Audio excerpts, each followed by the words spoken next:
Eyewitness News. Be there as it happens. City News.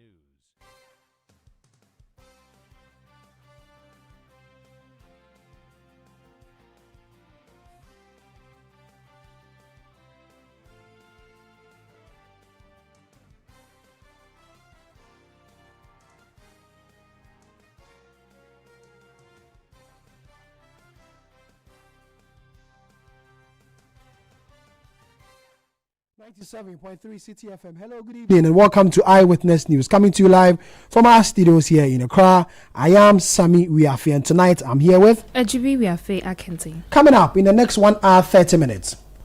Cocoa farmers are not beggars. Paying cocoa farmers promptly is not a favor, it is an obligation. Minority in Ghana's parliament demands immediate payment of arrears on cocoa farmers in the country. Also coming up on Eyewitness News. All barriers at the Osu Cemetery are hereby put on hold. Will be put on hold in the next 2 months. This suspension applies to the general public. Korle Quarter Municipal Assembly suspends all burial activities at the Osu Cemetery following reports of illegal and unethical practices. And later on Eyewitness News.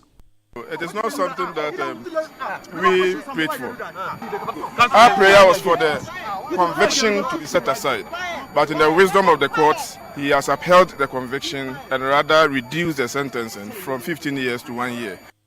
The 15-year sentence imposed on controversial evangelist Nana Agrada reduced to 12 calendar months. We'll get details from the Amasama Court today. Stay with 97.3 CTFM for more on this and other stories on Eyewitness News. Coming up in business. Economic watchers urge action to remove structural barriers to intra-African trade. Eyewitness News is live on our affiliates across the country, around the globe. We are on citynewsroom.com. And talking about affiliates. In the Upper West region, we're live on Tupani Radio, 88.5 FM in Nadoli and Jirapa, 96.1 FM. In the Upper East region, tune in to Recast, 92.1 FM in Bongo Namu, Mike 105.3 FM in Navrongo, and Bolga 102.7 FM in Bolgatanga. In the Northern region, we're live on North Star Radio, 92.1 FM in Tamale. In the Northeast region, we're live on Obia FM 98.1 in Nalerigu. In the Western region, tune into Beach 105.5 FM and Sky 93.5 FM both in Takrade. In Ashanti region, we're live on Focus 94.3 FM on the KNUST campus in Kumasi and Orange 107.9 FM also in Kumasi. In the Volta region, we're live on Sela Radio 97.1 FM in Dabala and Holy 98.5 FM in Aplawo. In the Savannah region, tune in to Kasha 99.5 FM in Damongo. You can also join a conversation with your WhatsApp messages. The number is 0549 986 996, 0549 986 996, or 0539 986 996, 0539 986 996. We go to the cocoa sector, and the minority in Ghana's parliament are raising issues with cocoa. Ejubi, what are they saying? The minority in parliament, they are calling on government to immediately pay the over 10 billion Ghana cedis owed licensed buying companies for onward payment to cocoa farmers. The minority says cocoa farmers have not been paid for being supplied on credit since November 2025. Addressing journalists, the ranking member on Food, Agriculture and Cocoa Affairs Committee, Isaac Yao Opoku, said government must release the funds as soon as possible. They have spent huge resources to control pests and diseases. They have toiled to harvest their farms and sold it to the government in good faith. Yet, months later, they are still waiting for weeks on end to be paid. Is this the resetting which was promised the good people of Ghana, or the reversing of the cocoa industry? Farmers are asking. Ladies and gentlemen of the press, it is not only the poor farmer who is suffering. The failings of government and cocoa board are also hurting the cocoa buying companies, that is the LBCs, and transporters, especially the indigenous companies and local enterprises. By delaying in repayment of cocoa taken over from the LBCs, these business and investments are at risk. They have their working capitals locked up, their progress hindered, and financing confidence undermined. Contrary to what the NDC preached pre-election time to promote indigenous business and investments, they have rather reset to kill indigenous companies, businesses, and enterprises.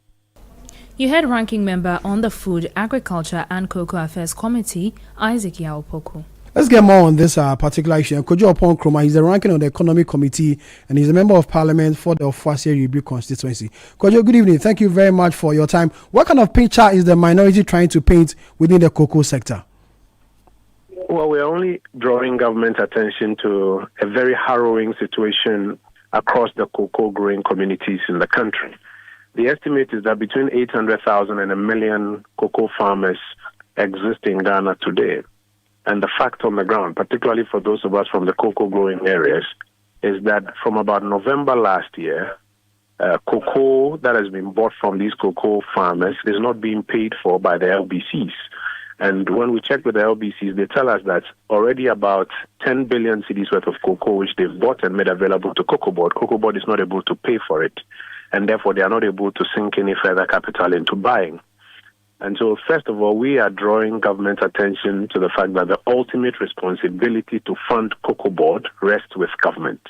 They are having this challenge because they have reset some of the major development in the cocoa sector, and it is this reset that is causing an upset in the cocoa market, leaving a lot of our cocoa farmers in dire straits. There are farmers who are now not able to buy medication, who are not able to pay for their kids' fees in tertiary institutions, who are now gradually going into squalor and poverty just because of poor decisions that have been made on the government side. And we are drawing the government's attention to, with immediate effect, find emergency liquidity assistance for Cocoa Board so that Cocoa Board can pay the LBCs and the LBCs can pay the cocoa farmers. And this is solely to be blamed on the doorstep of Cocoa Board because they're unable to raise the finances for it, or is a government failure to do so? Cocoa Board is a government agency. They act on behalf of government. Government is supposed to assist them to think through and come up with measures that allow them to find the liquidity to pay the LBCs. So between Cocoa Board and government, they are the same side. They have the responsibility to solve this problem and ensure that the farmers are paid. The finance minister is your colleague in Ghana's parliament. Have you had the opportunity to engage him on why this amount of money is unable to be paid and the concerns you're raising? Well, we have filed questions. We are hoping that both himself and the Agric Minister will come to Parliament to respond to those questions. But today, what we have done is that we have also drawn their attention that even before they come and answer the questions, they must take steps to find the money to pay the cocoa farmers now. What would this mean to Ghana's cocoa production? Already the cocoa industry is being threatened because the effects of galamsey, etc., are making cocoa farming unattractive. Cocoa farming is being threatened because a lot of young people are not going into the industry, and as the aged farmers move on, it's becoming difficult to replace them in many of these cocoa areas. If you add to it this new problem that the government has created, where it is not able to find liquidity to pay for the cocoa farmers' output, it will create a bigger disincentive for cocoa farmers, and in the medium to long term, you will see Ghana's cocoa output dwindling the more. That is why they need to get out of their comfort seat. They need to stop the long English and explanations and find emergency liquidity assistance for Cocoa Board to pay the farmers now. Is the situation that bad from where you sit and what you've seen? I come from a cocoa village of Fuase Eyiribis Achimenyenase. All around about 100 and something settlements in my constituency, we have cocoa farmers. Go to Kede, come to Achimoda, go to the villages in the western region and in the western north region. The impact of the cocoa industry on livelihoods across this country is huge. About 1 million people work in the cocoa farms or work on the cocoa farms across this country. And if from November, December, January, now we've entered February, cocoa that has been bought is not being paid for, my brother, get on the ground, get into the cocoa farms. You will be shocked at the difficulty that people are going through. Kojo, thank you very much for your time. Kojo Opon Kroma is the ranking on the Economic Committee of Parliament and the Member of Parliament for the Ofuasi AUB constituency. Let's just stay with this matter because the Licensed Cocoa Buyers Association of Ghana have also raised concerns over what it describes as troubling development within Ghana's cocoa value chain, particularly at the post-harvest stage from the farm gate to the terminal level, warning that failure to address the issue could threaten the sustainability of the industry. Thankfully enough, we are joined in the studio by Samuel Adimado. He's the president of the Licensed Cocoa Buyers Association. Sam, thank you very much for your time. What are your issues? Draw closer to the microphone. Thank you. Thank you so much, and thanks to your listeners. What really are your issues? Yes, today we had a press conference and we looked at the challenges confronting the cocoa industry, devoid of all the political sensationalism. I'll quickly go to the issue of marketing and the economics of it. Before the opening of the season, we met under producer price review program where we pegged the farm gate price of cocoa as 58,000 Ghana cedis, which translates to $5,400. As we speak, we are still buying cocoa at 58,000 Ghana cedis a ton. But when you look at the terminal market as we speak, it's 4,300, 4,400. So already, if you buy cocoa from farmers and you bring it to cocoa board destination for the terminal market, you've made a loss of $1,000. A loss of $1,000. So the issue is not as it's being discussed politically, but the issue is economics, and the issue needs to be confronted. So we, at our press conference, indicated that it's all about pricing mechanisms, and we are fortunate to have heard that government is looking at an act that would look at the price, will review the price mechanisms. If that act is passed, we will avoid some of these challenges. Now, let me indicate that when you buy the cocoa just at the farm gate price, you've already made a loss of $1,000. This cocoa must be put into juicers, it must be graded, it must be transported, it must. So already, before it gets to the terminal market, you're already making a loss of $2,000. So how do we address the issue together, all the stakeholders? And that is the tenacity of our press conference today, calling on government that we need to safeguard our cocoa industry. So the issue, as I indicate, of course there are other issues that are there, but the main challenge is that, assuming you are a tomato seller on the Makola market, will you go and buy tomatoes, put it on the Makola market, and say, for my tomatoes, it is shiny, solid, therefore my price is 1,000 Ghana cedis above those around me.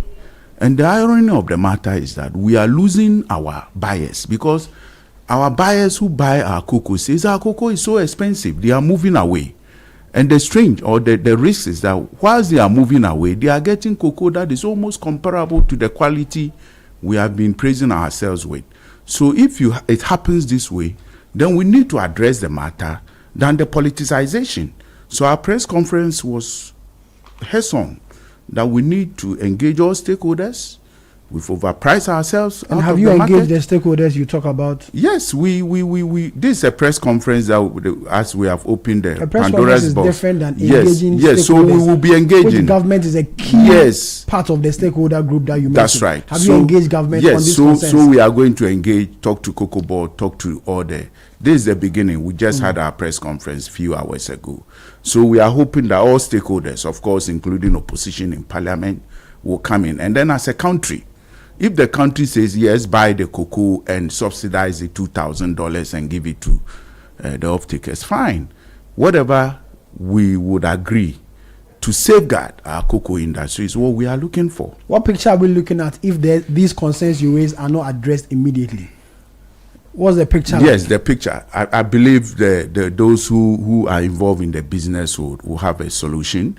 If we are not addressing it, it means we are gradually destroying our cocoa industry by ourselves, or things we should boldly do, but we are not able to take the right steps. You have some timelines? You expect this? We have not, because we are businesses, we are not looking at the timelines. It's dialogue and engagement.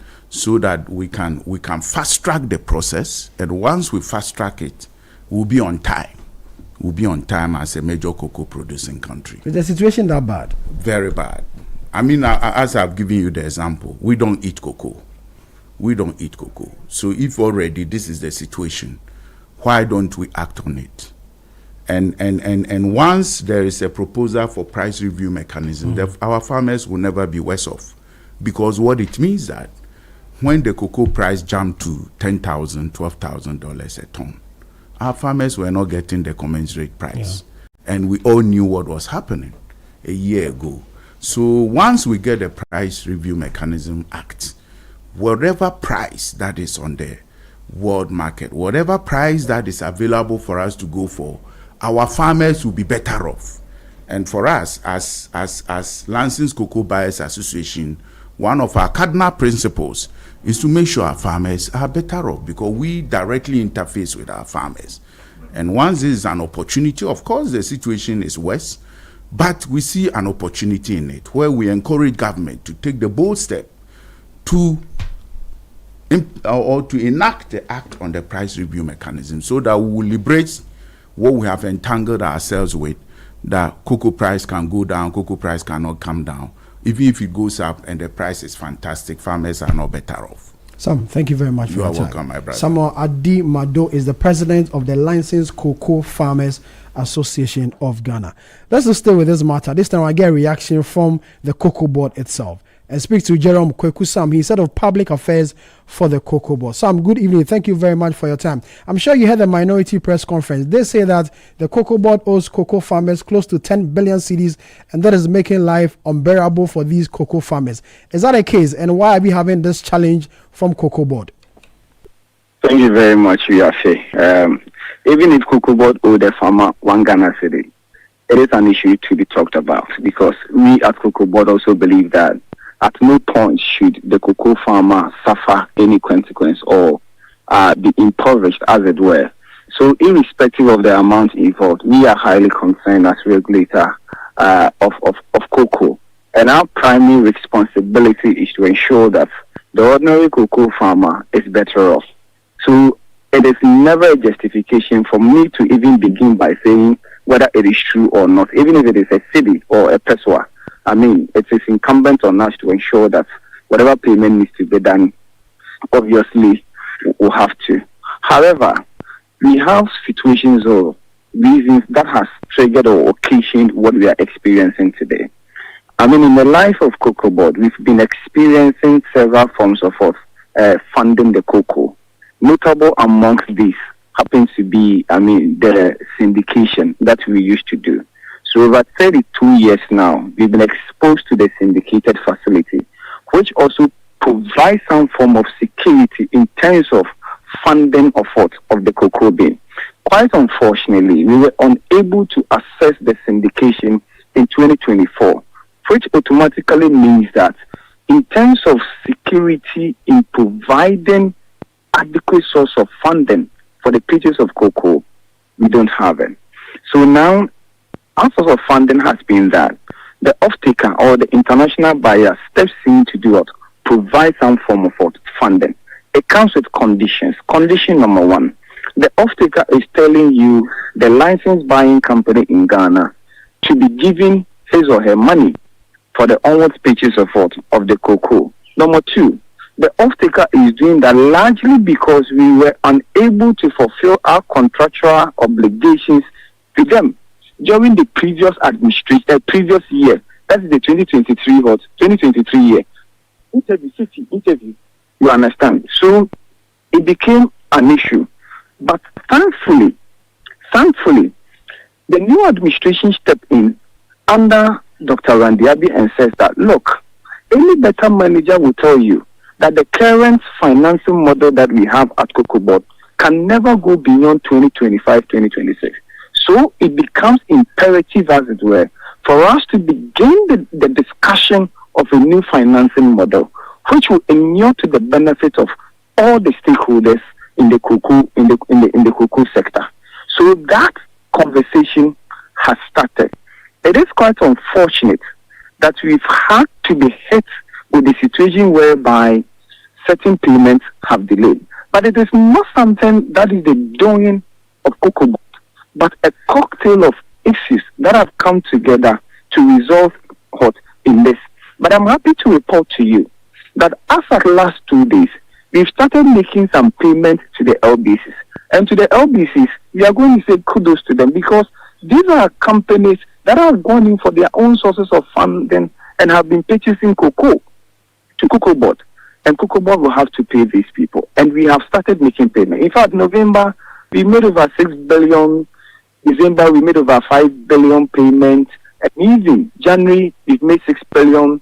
And even today, as we speak this month, we've made over 620 million CD hot payments. But this is not to state categorically that we do not have some monies that are to be paid to these people. But we are indeed paying money to them for them to also pay the farmers, whichever amount that is outstanding. You are making payments, all right, but then the farmers say they are yet to see any payments. So who are you making the payments to, Jerome? Yes, so if I heard correctly, in respect of the interview you had with the COCOBOD people, that is a licensed buying company, COCOBOD do not have direct interface with the farmer. So we don't deal directly. So what we have to do is to make payment to the LBCs, and then the LBCs will do what? Will make payment to the farmer. But this is another twist of the issue. The issue is that because we've had a drastic fall in the prices of cocoa on the international market, and we've not had a review of our prices here. Now, when monies are being given to the licensed buying company, the person now thinks, am I to go back to the field and spend this money, or I should wait? Because if I go to pay the farmer $5,040 per ton, and on the international market it is being sold for 4,000 cedis, who is willing to buy it at a price that at least I will break even, not even to talk of making profit? So it also becomes a dilemma or a situation that they need to think through before they do what they do it. So it is a whole issue. But the fact is, we are making payments in respect of the CTORs, that is the cocoa takeover receipt, that have come to what? That have come to COCOBOD. We are making payments to these companies. And when finally can we get all the farmers paid? You want to put the timeline to it? For that, I wouldn't be able, because monies are paid, on a daily basis or on a weekly basis. The same as, the pages of a cocoa, because it doesn't come at a go. So the money comes in and then we make a transfer to the various licensed buying companies. So is it a COCOBOD problem or a Ministry of Finance problem? Because we know now COCOBOD is under the Ministry of Finance. So is it a ministry problem or a COCOBOD problem? You cannot say that you go and blame your supervisor or the supervising ministry that they have, because COCOBOD, we take full responsibility, because we have the responsibility of managing the day-to-day activities of the cocoa sector. So whatever problems or challenges that come, we face it squarely. And that is what I've told you, that it is not something that you say that we are overwhelmed with it, but just that it has become a timing issue. The predictions that was made by our chief executive by saying that this financing model will not go beyond this. Yes, he anticipated that. He initiated the conversations around this to propound a new strategy of dealing with it. But just that we never anticipated, a sharp or a drastic drop in the price that we are experiencing today. In just 1 minute, I give you opportunity. What will you tell cocoa farmers who are listening to us now? What we are telling cocoa farmers is that, look, our relevance at COCOBOD today is based on the existence of the cocoa farmer. Because if the cocoa farmer refuses to exist or to trade in cocoa today, I'm not sure that there will be relevance for anybody working at COCOBOD. So we take them seriously and attach every importance to whatever plight or concerns that they put before us. And we are going to work tirelessly to ensure that whatever grievance or whatever concerns that they have will be addressed. And also putting measures to making sure that the life they are living today will be better off in the near future. And when I'm talking about the near future, I'm not talking about 5-10 years. but in the shortest possible time. And that is why under this administration, we have the provision of free fertilizer, free agrochemicals, free spraying machines, and giving free scholarships to the world's of cocoa farmers. All is to do away with the associate cost involved in the farming activity, because this will free them and also let them make some savings for them to say that yes, I have had benefit in respect of the job or the trade that I am plying. So we are doing all this. We are very mindful and not oblivious about what we need to do, because it is enshrined in our act, and we need to ensure the betterment of the cocoa farmer, and we are going to do exactly that. Jerome, thank you very much for your time. Jerome Kwekusam is head of public affairs at the Ghana Cocoa Board. Let's still stay with this matter, because a former public affairs officer at the Ghana Cocoa Board, Fifi Boafo, has raised concern about an alleged leadership clash at Ghana Cocoa Board. He claims tension between the chief executive officer and the managing director of the cocoa marketing company are worsening decision-making at the top of the cocoa sector. He was speaking in an interview with City News. This friction has existed from that time to date. Because of this friction, I am reliably informed that even the executive committee meeting, when they are even called, does not produce the necessary result expected. The result of this is that cocoa price at the time government was announcing the farm gate price was around 8,000. Government and Cocoa Board has failed to sell the cocoa at the time the price was high. As a result of that, now they are unable to sell the cocoa. So off-takers are not getting the cocoa. They are not sending documents to effect that they have sent cocoa the other direction. So money is not coming in and they are stuck. And this is what has brought all the chaos we've seen the last 3 months, where farmers are not getting paid.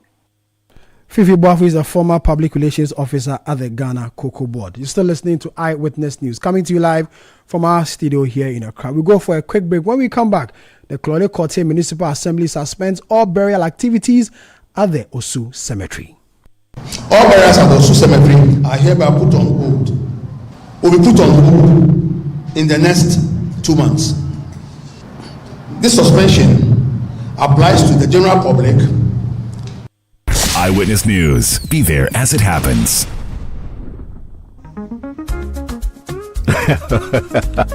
My friends, I'm a very happy man. Let me share my testimony. I needed a home at a prime location, but I didn't have enough money. The little I had was too small to buy even a studio apartment, but a friend of mine introduced me to invest to own from Priority View Homes. I invested the little money I had for only 2 years. True to their word, at the maturity date, I qualified for a 2-bedroom luxury apartment at a prime location in Accra. Now look at me, living in my own home without the usual hassle. If you want a stress-free home to live in, I would advise you to sign up to their invest-to-own policy and say cheers to a new home. You may call Priority View Homes Limited on 055-588-2294, 055-588-2294, and you will never regret you did. Priority View Homes. There's no place like home. Oh, jump on now. Go, the go. Ah, go me. At what time when you come back, we are not hear the sound of your car. Why you buy new car? No, I not change my car. It be the same ride. It be the fuel way I change. Way one shouts it. Ever since I started using the all-new Excellium Premium Fuel, fortified with 3-in-1 action. Oh, Joe, now my car they run like electric car. No, it's so. This is the type of fuel where they want to. Cause now engine they cost. Where they want for way if I buy it, it go protect my engine. And with the small way I buy, I go drive, sir. Absolutely. It's like strapping a turbocharger to your engine and giving it a protector. And what they bust my mind said be the 3-in-1 action. No, Excellium they prevent up to 99% of deposit. It be anti-wear, some be anti-corrosion. Won't pay when I open them. Hey, so where can I find this magical fuel? Just head over to any Total Energy service station and your car will thank you. Hey, then make a finish Magobe fast then rush go Total Energies. My friend, but why you hand the Magobe inside? I give you info. Make a feel the Gobe too small. The Gogo. Excellium is designed to protect your car engine, decrease fuel consumption, and lower CO2 emissions. Don't say fuel, say Excellium. Choose Excellium, choose quality.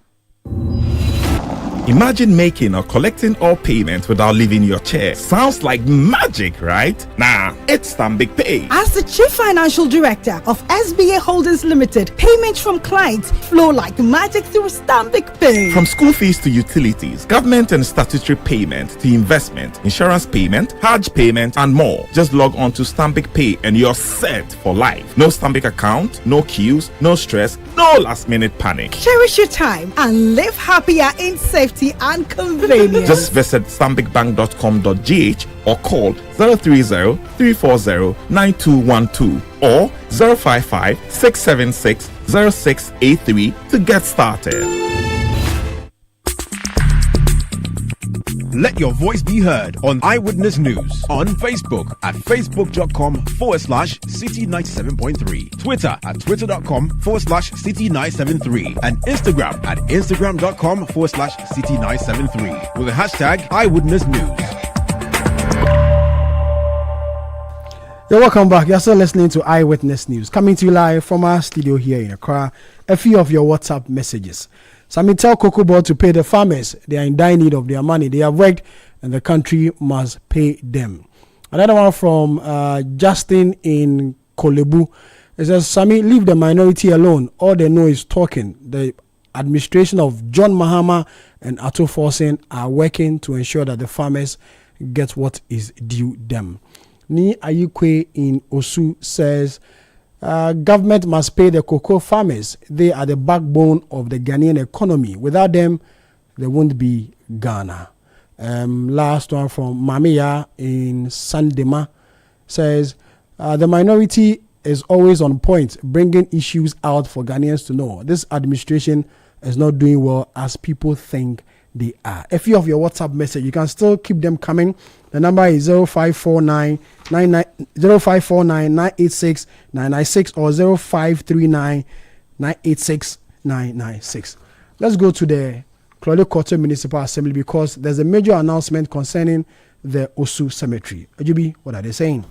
The Kole Klote Municipal Assembly has suspended all burials at the Osu Cemetery with immediate effect, following reports of illegal and unethical burial practices.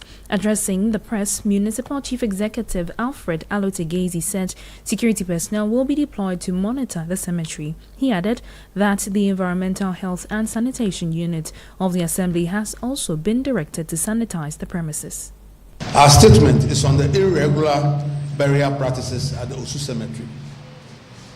The Kole Klote Municipal Assembly has taken notice of the disturbing reports and verified complaints regarding illegal and unethical activities at the Osu Cemetery, including the unlawful exhumation of graves, the secretion of human remains, and the unauthorized sale of burial space to grieving and unsuspecting families. The Assembly condemns these acts in the strongest terms. Such conduct is not only criminal, but deeply offensive to our cultural values, moral conscience, and respect for the dead. The pain caused to affected family is unacceptable, and the Assembly empathizes with all persons who have suffered emotional tremor as a result of these activities and actions. In response, and in the interest of protecting public trust and restoring order, the Kole Klote Municipal Assembly wishes to announce to the general public, traditional authorities, religious bodies, funeral service providers, and all stakeholders the following immediate measures. 1. Suspension of burials. All burials at the Osu Cemetery are hereby put on hold. Will be put on hold in the next 2 months. This suspension applies to the general public. However, burial for indigents will be permitted under strictly controlled procedure. The measure is necessary to allow for comprehensive assessment, audit, and restructuring of the management of the cemetery.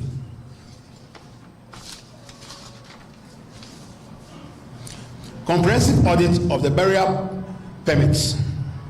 The Assembly will conduct a full audit of all burial permits issued, including verification of plots, documentation, and authorization procedures. This process will help identify irregularities, establish accountability, and prevent future abuses. Security issues and monitoring measures.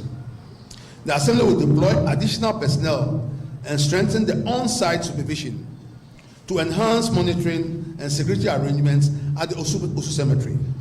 These measures are intended to prevent further illegal access, grave desecration, and unauthorized activities within the cemetery premises.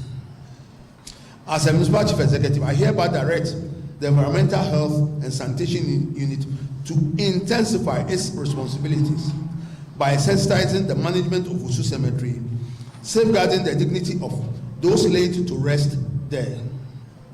The Assembly also encourages families with loved ones buried at Osu Cemetery to visit the sites and, where necessary, report any concern through the appropriate municipal channels. The Koleklote Municipal Assembly remains committed to upholding dignity, transparency, and respect for cultural and human values in the administration of public spaces.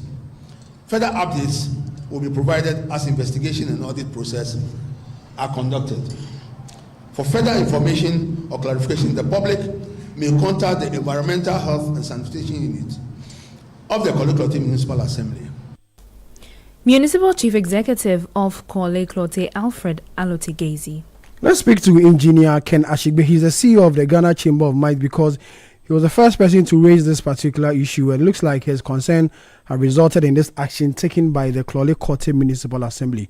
Ken, thank you very much for your time. These measures put in place by the Municipal Assembly, good enough? I wish I could clap. I really wish I could clap for my. Interestingly, is my friend. Alfred. We worked together. He used to work at the NCA. This is what we want. We call leadership. Once this thing got to his attention, he even reached out to me that that the complaint seemed to have come from me, and this is the action he's taking. And for me, this is what we expect of everybody who takes public office. If there's a problem, let's find a way of fixing it. And I completely applaud him. And I wish all other MCs would take this example and be action-oriented in solving problems, that confront us.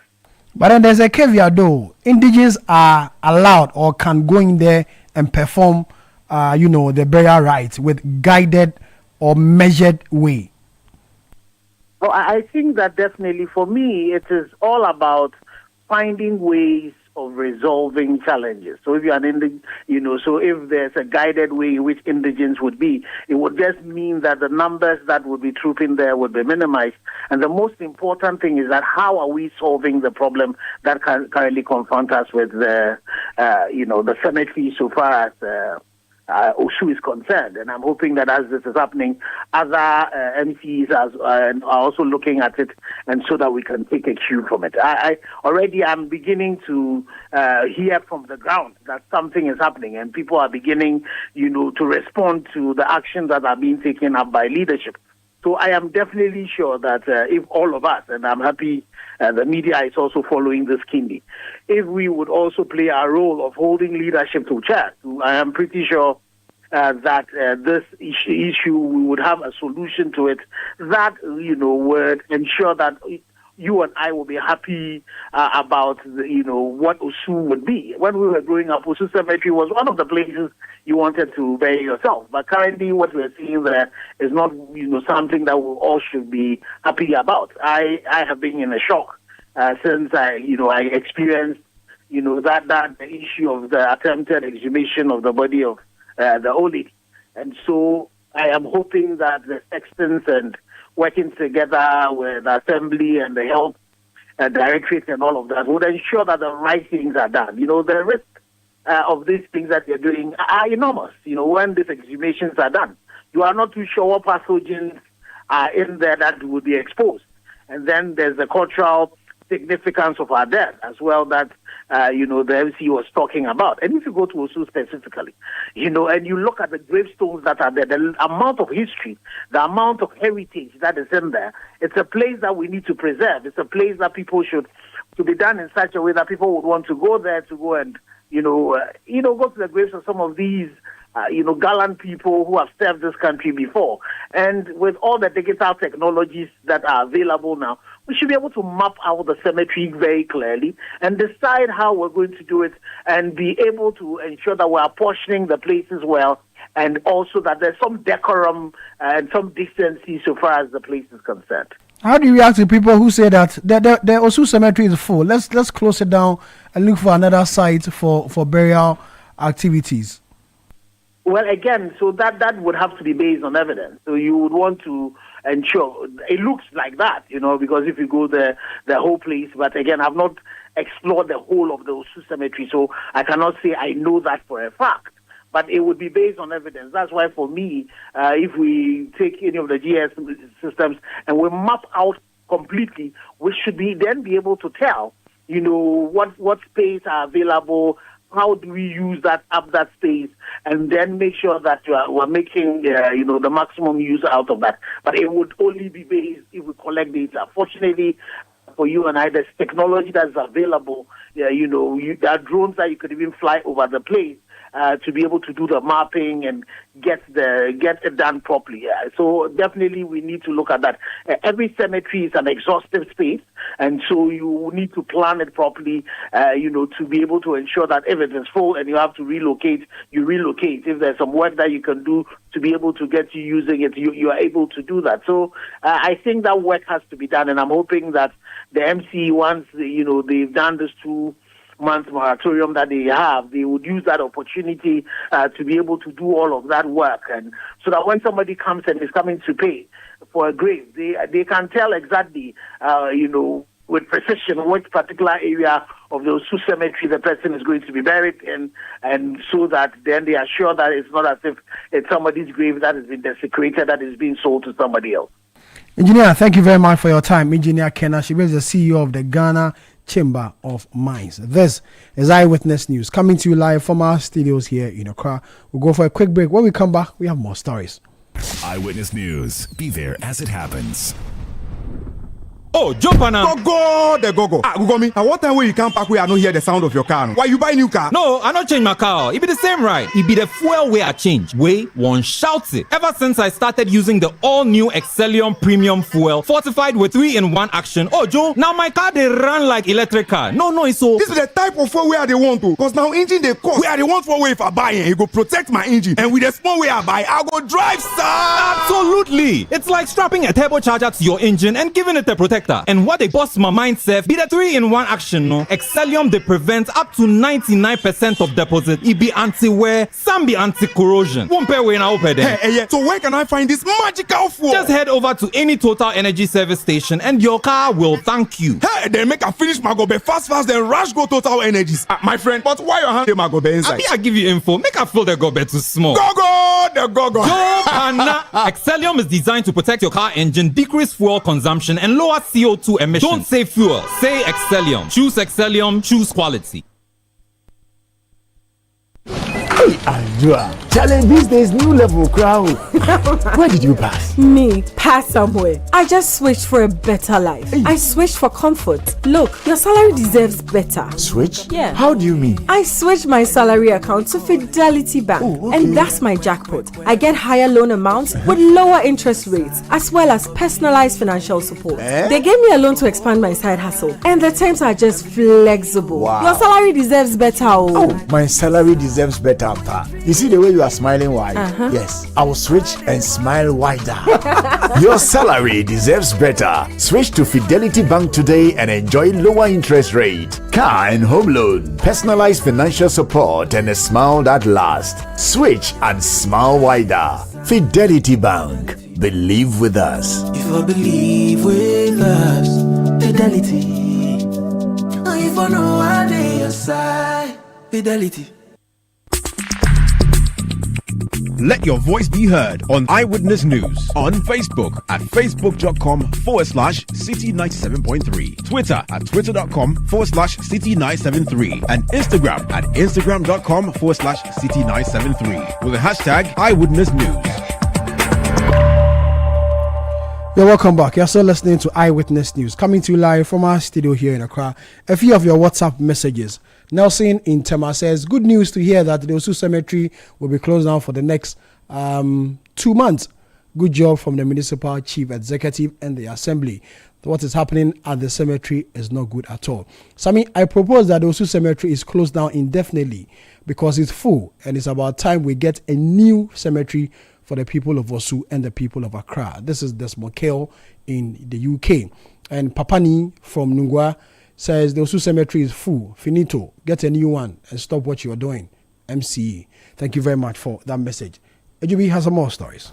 The Amasaman High Court has reduced the prison sentence of controversial evangelist Patricia Siedu, popularly known as Nana Agrada, to 12 calendar months. The court ruled that the original sentence of 15 years with hard labor was harsh and excessive, but upheld her conviction. The revised sentence takes effect from July 3, 2025, the date of her conviction, meaning Nana Agrada will serve a total of 12 months in prison. Her lawyer, Richard Asaribafor, addressed the media after the ruling. The sentence has been reduced to 12 calendar months. This should be good news for your side, isn't it? Exactly so. It is not something that we prayed for. Our prayer was for the conviction to be set aside. But in the wisdom of the courts, he has upheld the conviction and rather reduced the sentencing from 15 years to 1 year. I think it's a good news. And already spent about 7 months in imprisonment, so I'm sure she'll be out very soon. Certainly. So a lot of who has followed this, the conviction was on 3rd July, if I'm not wrong. That's correct. If I'm not wrong. And so that means that some 5 months more to go for her, I believe. There's a calculation to that, so let's keep our calm. Definitely she'll come out. Now, we know that at the court below, she was fined 25 penalty unit for the charlatanic advertisement. Has that been paid already? No, that one, it was 25 penalty units in default of 1 month imprisonment. She has already served that jail term. Now, we know that the judge also gave her 200 penalty unit for the charges of defrauding by force pretense. What is your reaction to that? That one will be paid immediately before we leave court. We also told that she's supposed to the monies that were proved to have been collected, 500 cedis each of 2 complainants, making 1,000 cedis by February 24. What have you heard from her? That is where the wisdom of the judge comes in.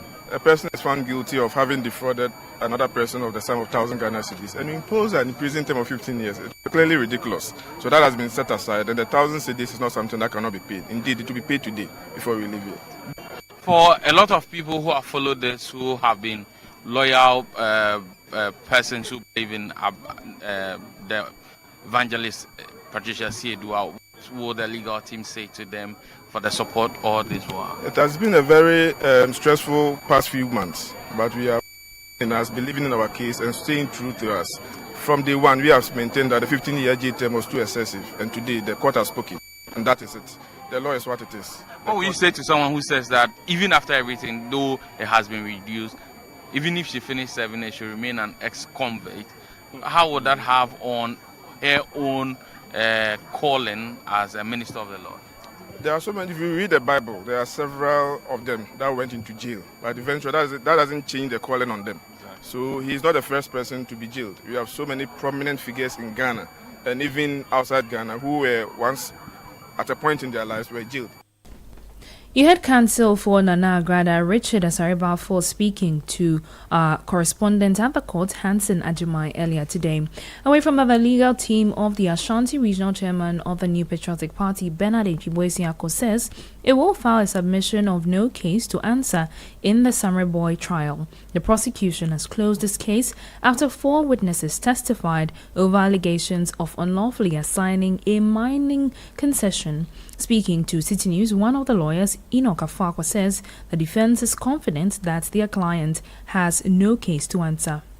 We have indicated clearly to the court, and the court has graciously granted us the opportunity, which is a matter of law and part of our criminal procedures, to file a submission of no case to answer, because having gone through the prosecution's case, we believe that there is no case to answer as far as the accused persons are concerned. In respect of the accused persons, we are talking about A1 and A3, that is Mr. Bernard Mpibo and Akonta Mining Company Limited. So certainly, we pray the court to give us a 30-day time within which we can be able to put our thoughts together. But the court granted us 14-day leave to file our submission of no case to answer before the court, or not before the 18th of February 2026, and we are on court. Similarly, as per the procedures of court or the rules of court, once we are unable to file within the stipulated time that the court has ordered us or directed us to file, we will apply to the court for leave to file out of time. But we believe fervently that the accused persons have no case to answer as far as matters that have gone on in court are concerned. Enoch Afakwa is lawyer of the NPP Ashanti Regional Chairman Bernard Mpibo, popularly known as Chairman Wontumi. Eyewitness News. Be there as it happens. Let your voice be heard on Eyewitness News on Facebook at facebook.com/city97.3, Twitter at twitter.com/city973, and Instagram at instagram.com/city973 with the hashtag Eyewitness News. Get the details. Every significant financial transaction, every market movement, and all the policies that affect your business. City Business News. Be informed. Time now for City Business News on Eyewitness News. I am Ejibi Biafe Akenting. Let's settle for the details. The executive chairman of the Magdan Group of Companies, Daniel Macaulay, has called for the implementation of targeted measures to curb high transport costs, border delays, and inconsistent custom processes, which continues to constrain intra-African trade. According to him, these challenges are limiting the participation of SMEs in cross-border trade. Speaking on the second day of the 2026 African Prosperity Dialogues in Accra, he cautioned that without deliberate intervention, these bottlenecks risk becoming entrenched. If SMEs cannot trade across borders, Africa will remain a beautiful document instead of a living marketplace. But let us be honest about the barriers. Many African entrepreneurs are still trading across borders that exist more in systems than maps. High transport costs, delay at borders, inconsistent custom processes, and fragmented regulation continue to suffocate growth. I have seen situations where moving goods within Africa costs more than shipping to another continent. We must make trade practical for SMEs, digital system, one-stop shop border post, and mutual recognition of standards. Daniel Macaulay is the founder and executive chairman of the Magdan Group of Companies. Speaking at the same event, Minister for Trade, Agribusiness and Industry Elizabeth Ofuswe-Jare called for the adoption of innovation financing models that move beyond traditional collateral-based lending to help accelerate the growth of women and youth-led small and medium-sized enterprises. Full operationalization of the Africa Continental Free Trade Area, including implementation of rules of origin and expansion of the guided trade initiative. Also, there must be investment in digital infrastructure, energy, transport and payment systems to reduce trade costs and non-tariff barriers. What is more, innovative financing solutions that move beyond collateral-based lending and unlock capital for women and youth enterprise. We must be deliberate about this. Finally, strong public-private and cross-border partnership to scale regional value chains and industrial ecosystems. Elizabeth Ofuswe-Jare is the Minister for Trade, Agribusiness and Industry. The one-year extension of AGWA by the United States will safeguard thousands of Ghanaian jobs. That is according to Minister of Trade, Agribusiness and Industry, who says the move secures continued duty-free access for Ghanaian exports to the U.S. market. More in the following report. The Minister for Trade, Agribusiness and Industry says the extension of AGOA is expected to protect employment across key export-driven sectors including garments, agro-processing, cocoa derivatives and light manufacturing, while reinforcing Ghana's standing as a reliable trading partner in the United States. Elizabeth Ofosue-Jari noted that the Mahama administration engaged U.S. authorities through diplomatic and direct channels after the introduction of 10% universal tariff in April 2025 and a subsequent 15% tariff on Ghanaian exports in August last year in a bid to cushion Ghanaian businesses from the impact. According to the minister, these engagements, alongside stakeholder consultations, were aimed at preventing trade disruptions and preserving investor confidence, eventually leading to the one-year extension of AGOA. AGOA, which provides duty-free and quota-free access to the U.S. market for eligible African countries, remains a critical lifeline for Ghana's exports, with most shipments to the U.S. benefiting from preferential arrangements. City Business News' Daniel Sakite with that report. The Ministry of Energy and Green Transition has disclosed that a ministerial committee has concluded a review of Ghana's upstream petroleum policy and legislative framework, with reform proposals currently under consideration by the appropriate authorities. The review was prompted by concerns highlighted in the 2022 Ghana Extractive Industries Transparency Initiative Oil and Gas Reports. Speaking on behalf of the Deputy Minister for Energy and Green Transition, Head of Upstream Petroleum Callistus Nero said the reforms are aimed at arresting declining production. A committee constituted by the Honourable Minister for Energy and Green Transition to review the upstream policy and legislation has proposed a solution to it, which is being considered by the relevant authorities.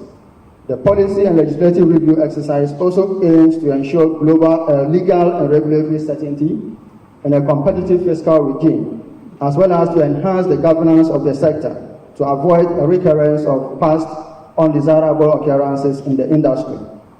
It is believed that these reforms will attract the needed investments to arrest the oil production decline and increase the needed investments to arrest the oil production decline and increase the country's oil and gas reserves. Already the proposed reforms are beginning to make an impact, as some super majors are beginning to knock on our doors for business, giving us the conviction that the situation will even get better when the reforms are finally approved. Callistus Nero is head of upstream petroleum at the Ministry of Energy and Green Transition. Now, the government has announced plans to implement a comprehensive transformation program across Ghana's transport sector aimed at supporting economic growth. Speaking on behalf of the Transport Minister during the investiture of the 9th Governing Council of the Chartered Institute of Logistics and Transport, Director of Research, Statistics and Information Management at the Ministry of Transport, Marilyn Gaskin, said the reforms are designed to enhance connectivity. The challenges we face today require innovative approaches and collaboration across all sectors. Government is embarking on a sustained program to improve and modernize transport infrastructure and services through road network rehabilitations and expansions under the Big Push agenda, railway rehabilitation and redevelopment, expansion and rehabilitation of port facilities, and modernization of our airports, as well as the promotion of sustainable transportation systems. As Ghana pursues sustainable economic growth, the role of efficient logistics in an integrated transport systems cannot be overstated. I am therefore confident that under your guidance, SILT Ghana will continue to strengthen its role as a trusted partner in national development and as a leading voice in logistics and transport across the sub-region. You heard Merlin Gaskin, and he is Director of Research, Statistics, Information Management at the Ministry of Transport. Mohamed Saka Dumba, the newly installed president of CILT, outlined a strategic vision to shape transport and logistics policy, elevate professional standards, and foster industry collaboration. As president, my strategic goal is to strengthen the influence of CILT Ghana in shaping transport and logistics policy practice and professionalism, both in Ghana and across Africa. Drawing on my years of experience in the public and private sectors, I intend to pursue this vision in partnership with all stakeholders. In an era of rapid evolving global supply chains, advancing technology, and increasing demands for sustainability and safety on our roads, CILT Ghana must continue to lead. My administration will therefore prioritize professional excellence by enhancing training, certification, mentorship programs, and to ensure that CILT remains the benchmark for industry expertise. Mohammed Saka Dumba is president of the Chartered Institute of Logistics and Transport. And that's all for City Business News on Eyewitness News. I am Ejubi Wiafe Akinti. Up next is Point Blank. Eyewitness News. Be there as it happens. Momo. It has made life happen in lots of good ways. Mr. Kwanzaa, Mr. Insurance claim no. It has put together beautiful weddings. It has filled the bellies of boys at their favorite watchy joint. My guy, stop. Who they chop cancel these days? It has made millions of businesses possible. Mr. Kalono, we are back in business. With just a few taps, money moves faster, easier, and safer. Momo understands the weight of your trust in us. We continuously enhance security with features like self-paying reset to help you protect your money. Momo will only call you with 0244 300,000. No MTN or Momo staff will call or ask for your PIN or one-time password. Do not transfer funds to anyone whose identity you have not verified. Do not approve any prompts you have not initiated. Momo, still Wunsaka.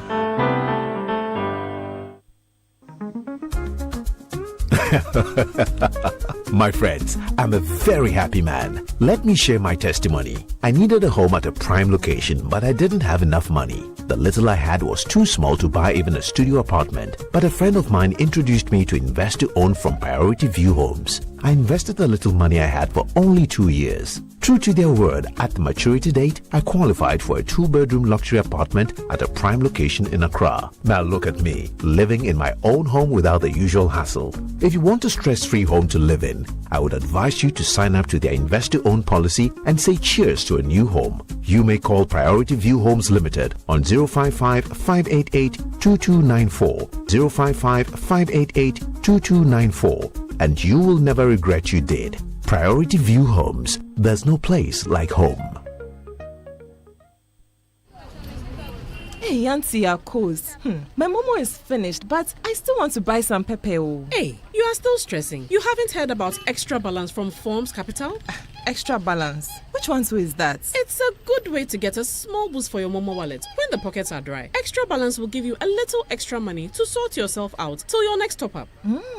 So, even me, I can use it? Of course! Extra Balance helps everybody. Market women, students, small traders. No wallet left behind. With Extra Balance from Forms Capital, you get a little extra when your wallet runs low. Also, the interest is only charged for the days you actually use the money. It's part of our mission to drive community growth and financial inclusion, because when everybody can move forward, we all win. Sign up for free on the Momo app, navigate to Financial Services, Advances, and select Extra Balance to register, or dial *170#, select 5, select 3, then select 4 to activate Extra Balance. Live extra with Extra Balance. Let your voice be heard on Eyewitness News on Facebook at facebook.com/City97.3, Twitter at twitter.com/City973, and Instagram at instagram.com/City973 with the hashtag Eyewitness News.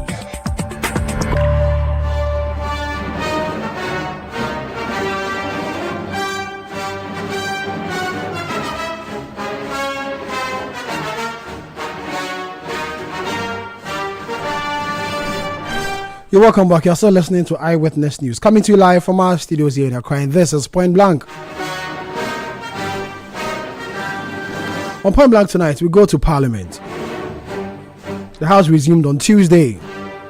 Already, there's work for them to do. Today, the members of parliament had to debate the 24-hour economy bill.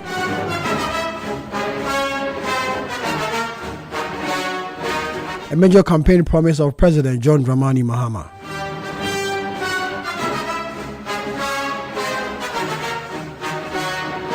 Members on the majority side advocated why there's a need to have this bill, but those on the minority think otherwise. Let's go to Parliament and listen to the debate. Mr. Speaker, the 24-hour economy is a campaign promise made by the NDC during the 2024 election campaign. Come 2025, Mr. Speaker, there were a lot of concerns about the implementation of this particular policy. On the part of the minority, calls were made for government to submit a policy paper that directs us as to the real ways in which the 24-hour economy is going to be implemented. It's interesting that 1 year down the line, we have now received what the policy and the bill that is supposed to promote the 24-hour economy.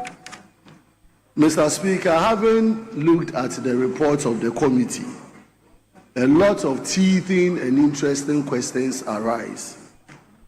First and foremost, the recommendation is to establish an authority to govern the 24-hour economy. And the question is, what is the rationale and the basis for establishing an authority to oversee the 24-hour economy policy? Mr. Speaker, establishing authorities are not just for one policy statement implementation. Authorities are supposed to be established with main purposes of running a particular program or particular agenda over a period of time. Now, the 24-hour economy that is going to establish this authority, the question is, what is the authority supposed to do? Mr. Speaker, if you look at the report that was submitted, it talks about 3 pillars. Pillar 1, according to the report, focuses on production system. Pillar 2 deals with development of supply chain, and Pillar 3 on labor development. These are all areas that are already being dealt with by either the Ministry of Trade and Industry, you have the Ministry of Labor and the Youth Employment, or the Youth Ministry. And so you ask yourself, why are we duplicating the functions of these ministries with the creation of an authority? We all know the expenditure or the expenses that comes to establishment of authority. We have seen in this house, we've created Ghana Medical Trust, Authority, Sports, and so many authorities have been created over the past 1 year.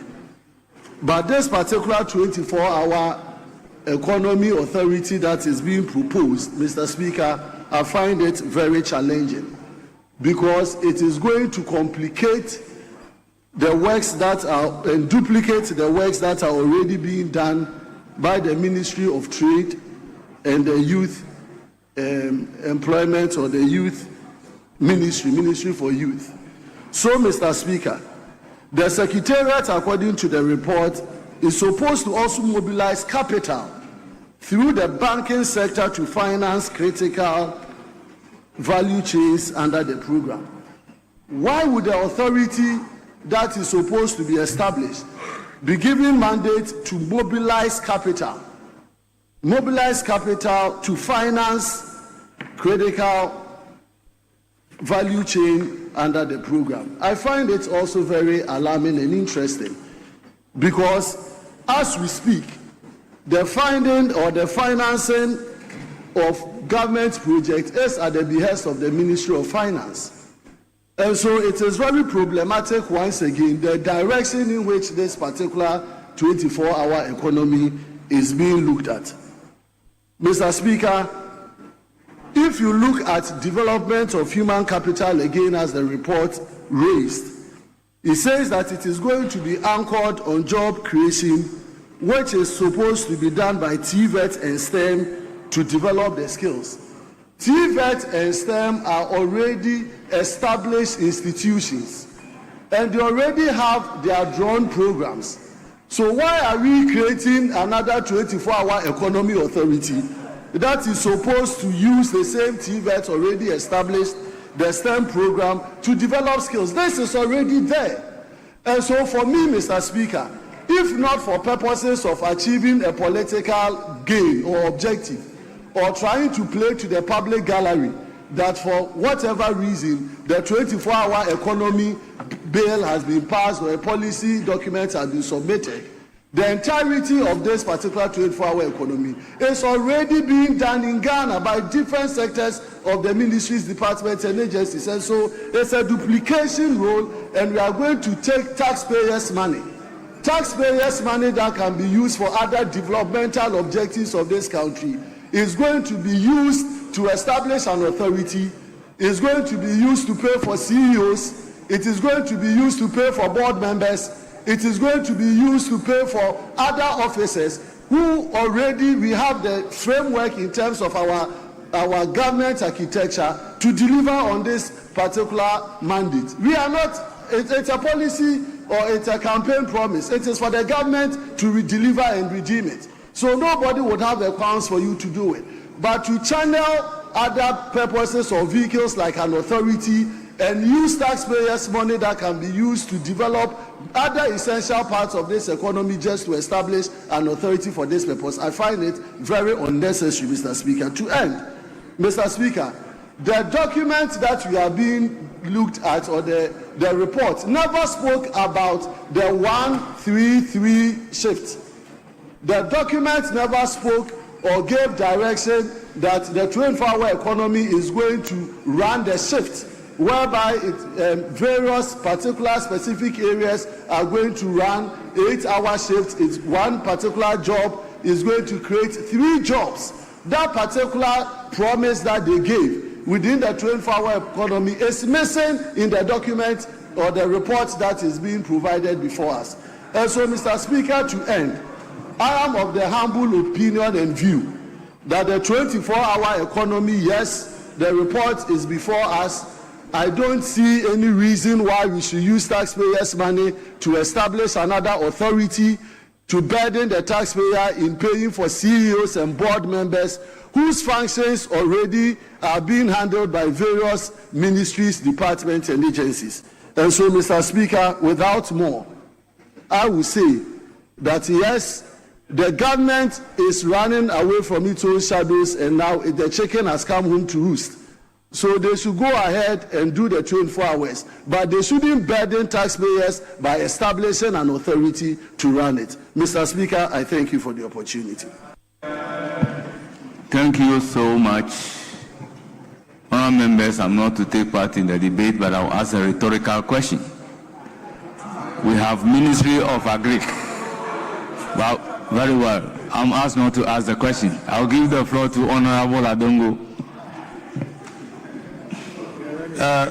Mr. Speaker, those who started asking the question from day one, where is the 24-hour economy, are today praying that this bill never happened. Mr. Speaker, this authority is a law. I don't know whether somebody wants us to legislate in the law 133. I mean, I'm just struggling to understand how a lawyer will be expecting that we should put in the law that a 24-hour economy should be a 133. Certainly that beats my imagination. There are different variants of 24-hour operations. One can decide to do 122, one can decide to do 133, but that doesn't mean that it is still not a 24-hour economy. So, at the end of the day, please, I listen to you in silence. Why are you jittery? Why are you jittery? We have just started and you are already struggling. Just keep quiet and listen. Mr. Speaker, we were in this country where we were already building schools, but we still set up a law, an authority that was set up as the GET Fund. Was it because we were not building schools? We were in this country when our district assemblies were developing our communities, but we came here and set up development authorities. Were we not building toilets that you were building with authorities? So what do you mean by the fact that an activity is already being done? If you want to undertake a policy that is intersectorial, you need a coordinating mechanism to ensure that all the agencies that are participating in implementing that authority or that activity work together and get coordinated. That is what this authority is going to do.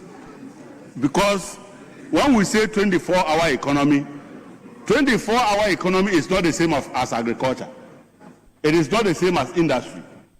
It is a mainstreaming activity that you find almost in every sphere of life. So you find 24-hour economy in agriculture, you find it in industry, and you find it in services. As a result of that, you need to coordinate all those activities that you need to create the enabling environment for those agencies and institutions to be able to implement 24-hour economy. And that is what we are going to do, and you are beginning to shiver because somehow you thought that 24-hour economy was going to be your Ghana Beyond Aid that never had a policy. You thought that 24-hour economy was going to be like your free senior high school that never had a policy. You are trying to think that 24-hour economy was going to operate like your one district, one factory that never had a policy. Your digitalization that never had a policy. Today, we are walking the talk. Today, we are implementing a policy backed by a coordinating mechanism. That the bill itself has a memorandum which explains what the government wants to do. And if you are minded, you will go and read it. Mr. Speaker, what this 24-hour economy and the authority is thinking of doing is to ensure that we create an environment that allows the private sector to take the commanding height in the implementation of this 24-hour economy. We want to make sure that at this time, when the government has already set the environment that promotes business, interest rates are dropping like you have never seen before. Inflation is all over the place, and exchange rate today is something that you dreamt for 1,000 years and you can never do it. So this is the time. This is the time that businessmen have confidence in the economy. This is the time that businessmen can raise money at a cheaper cost to implement 24-hour economy. This is the time that it is cheaper to import capital equipment from abroad because the exchange rate is lower. Mr. Speaker, at this point in time, it is very clear that my colleagues do not understand when 24-hour economy authority is talking about human capital development. It doesn't mean that we don't have education in Ghana and that we are now going to set up STEM. What it simply means is that you must work with industry to ensure that our training institutions bring out the caliber of human resources that we need. And STEM is one of the key drivers of that agenda. And that doesn't mean that we are implementing STEM because there was no STEM. It doesn't mean that when we talk about science, it doesn't mean that we don't have science education already. But we are trying to make sure that science education is utilized to implement the 24-hour economy. And Mr. Speaker, it is important for people to read and not express ignorance when they haven't read the matters that we are discussing here. Mr. Speaker, it is also very clear.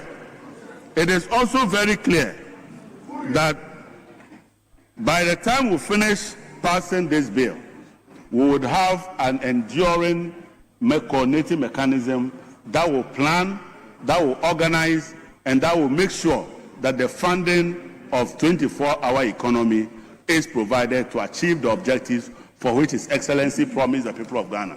His Excellency promised big push. He has delivered it. His Excellency promised. He promised to reset the economy. He has reset and fixed your mess. Mr. Speaker, he promised a 24-hour economy, and he's here with a bill to set power an authority to implement the 24-hour economy. Mr. Speaker, what else do you want? Mr. Speaker, what else do you want? We don't expect you to be happy because this will keep you in opposition for the next 20 years. And it is the reason you are scared. Mr. Speaker, at the end of the day, Ubua is roaming in Kumasi. Mr. Speaker, the Accelerated Export Development Program, is meant to ensure that even as we are using gold to create the forest that we need, and we are processing gold with refineries, we are also making sure that 24-hour economy deliver the volumes that we need in order to export and generate the resources to fund this economy. Mr. Speaker, 24-hour economy has come to stay. 24-hour economy will develop an authority. And Mr. Speaker, in the wildest dream that NPP ever came back, I will not be surprised that my good friend will be lobbying to become the chief executive of that authority. And yet today he is here pretending that he's against it. He's pretending. Mr. Speaker,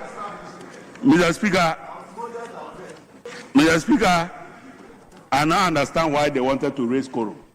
They knew what was coming.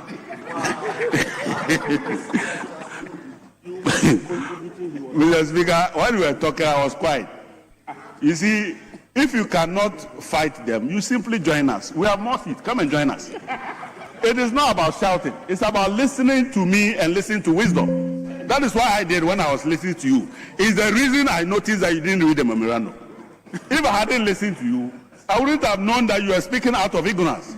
So listen to me and learn something meaningful so that we can improve this bill. Mr. Speaker, I want to encourage my colleagues that they should be counted. They should rise and support this bill so that we deliver 24-hour economy, we improve their constituents, we give their constituents jobs so that at the end of the day, when they receive calls from their constituents for jobs, they will not be run away because 24-hour economy will assist them deliver those jobs to the people. Mr. Speaker, on these few words, I would like to thank my colleagues, but also to thank His Excellency the President for keeping faith with the people of Ghana, for not living like others who promised and never came to this house. He is here to make sure that the people of Ghana knows what he is talking about and to deliver a program that will develop this country as he has developed, just like we found with the gold board. They were against gold board and walked out. In the end, gold board is saving Ghana. We are hoping that you don't walk out on this one. Please don't walk out on this 24-hour bill like you did to gold board, because this will be a game changer. And we know you like to walk out. So, my honorable colleague, please don't walk out. I can see him wearing his glasses. When we bring this bill, don't walk out, because this will save us. Mr. Speaker, thank you very much. Yes, Honorable Stephen Amo.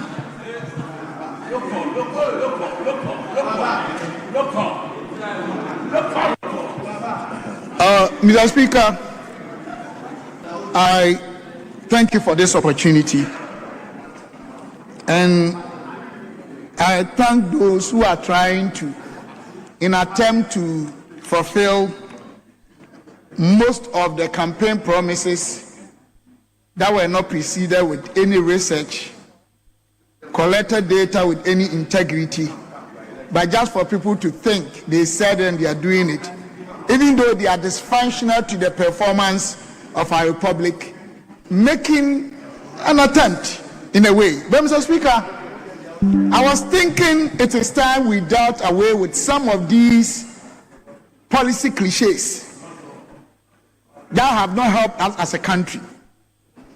The question I always ask is, are we sure that we only just want to be in power or come to power because to some of us, either as individuals or as groups, it is all about enterprising, making money, having power, and flexing up and showing our shoulders and bare chest to the public. I think we need to deal away with this. I use the word you asked me to retract, so I'll use that again. These dysfunctional strategic positions that have been very drift to us. Mr. Speaker, the object of the bill, I want to read it again, if you permit me.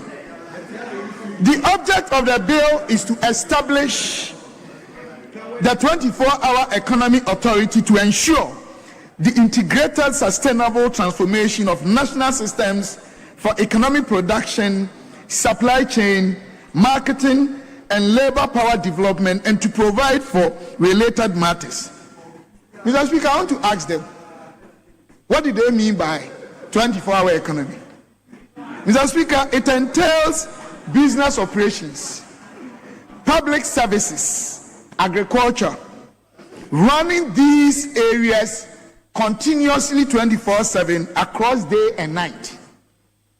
From what my brothers were coming from and the emphasis we were placing on all these policies was that they wanted us to operate a shift program that will offer jobs to the masses, to Ghanaians, and also build our economy sustainably and attain the long-term economic growth and stability. And if you read all this, when it comes to the public service, security, health, we are already running 24-hour economy. We are running shift. So their emphasis was on the economic development. Building factories, manufacturing factories that will employ thousands of Ghanaians, run 8-hour shift 3 times a day or 3 phases. What have they done so far to attain that goal? Mr. Speaker, this is a strategic drift. It is impossible. It's just a fallacy. It's not going to work anyway. In the first place, they should give us an idea, a picture of a manufacturing framework that they have researched and appraised for us to believe in this policy. We live in this country. I'm not wishing them bad. If it's good, it's for this country. But I am telling you, Mr. Speaker, and the entire Ghanaian community, it is not something they've thought through. I'm not saying it's not a good thing.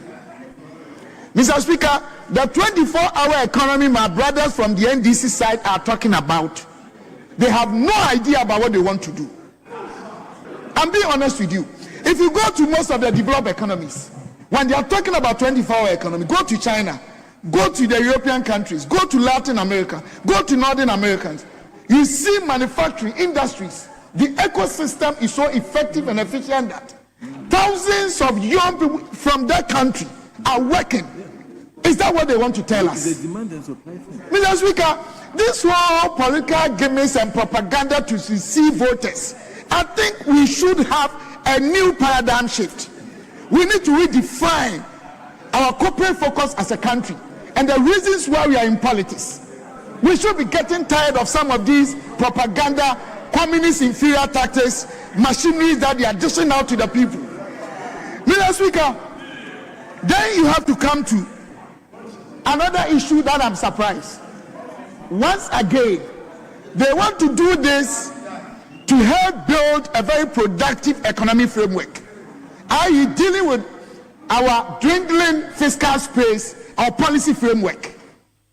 We run a negative effective tax rate economy. We run a debt inclined economy. And one of the reasons is that we are not able to control our expenditures effectively. We are not dealing with the correlation that we need between our expenditures control and our GDP growth. We have a lot of institutions that are already overlapping, that are already duplicated in terms of functions and structures. We already have all of them. Why are they trying to set up another one? Are we not tired of abusing and misusing state resources in the name of politics and creating jobs for the boys? Is it what we want to do for Ghanaians? The young people out there, look at them. Only a few of them even get job to do. Why are we continuing this recycling unfortunate inimical policies that are destroying this country? Mr. Speaker, I am surprised that my brother Adongo and my chairman, he is talking about interest rate, inflation and other things. Today, Mr. Speaker, I want us to invite any professor in this world to come. We are tired of this propaganda. What has the NDC done for the past 12 years? 12 months. 12 months, sorry. What have you done? It is in this house, Mr. Speaker, it is in this house that my own brother, Dr. Atuforsin, came and read their own budget. And they stated all the primary macro indicators in this house. GDP was growing 5.6% before you took over. Inflation had been reduced from 54.1 to 22.9 before you took over. Primary balance, reserve, everything. We are running a defensive sector economy. Yeah. If you don't understand what is called a defensive economic market sector, I'm explaining to you today. The systematic risk index of our market is far less than 1. Dr. Stephen Anwa, Member of Parliament for the Nshiaiso constituency in the Ashanti region, ending that debate on the floor of Parliament. And this has been another exciting edition of Eyewitness News that came to you live from our studio here in Accra. My name is Sami Wiafi. Earlier you heard Ajubi Wiafi Akenten, show produced by Bevelin London, Kwamna Wilson and Fred Tete Jabano. Technical assistant Emmanuel Latte. So we'll come your way again tomorrow. May the good Lord be with us all.